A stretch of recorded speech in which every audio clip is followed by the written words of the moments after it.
Binance is supporting the Terra Luna Classic community. Binance released this post saying that they will support the Terra Luna Classic update to version 1.0.5, which will lay the pathway for us to enable version 1.0.6, which will add the Binance wallet whitelist. This update will take place on the 14th, which is roughly 1 week from now. If you use Binance to trade Terra Luna Classic, be aware that the deposits and withdrawals will be stopped temporarily. However, the actual trading of Terra Luna Classic on their platform will not be affected. This is so important because let's make sure that we are one step closer to meeting the Binance requirements as outlined here for them to continue their burn starting on March 1st. If we can actually meet these requirements of Binance on March 1st, they'll be burning 50% of their Terra Luna Classic trading fees instead of the original 100%, but they're still going to be burning a significant amount of Terra Luna Classic. I mean, our Terra Luna Classic burns have been suffering without a recent Binance burn. The last time that Binance did a Terra Luna Classic burn was the 1st of December. You can see we've been going quite a while without that. And by this chart, you can see that one Binance burn that we had back then was 5 billion Terra Luna Classic worth.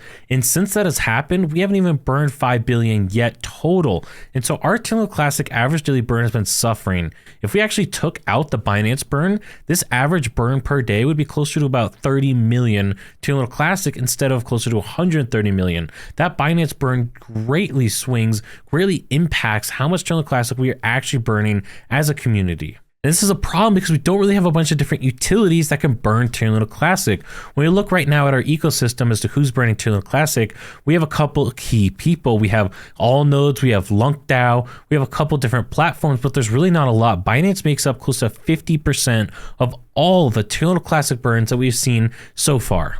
Which is why it's so important for us to make sure that Binance continues their burns on March 1st. And if you want to learn what those burns could look like, I mean, this is going to be a 3-month burn. How much Terra Luna Classic are they going to be burning? I actually broke down the other day in a prediction video as to how much Binance might burn in this Terra Luna Classic burn. So if you want to see that, check out this video up here, and I'll catch you all in the next one.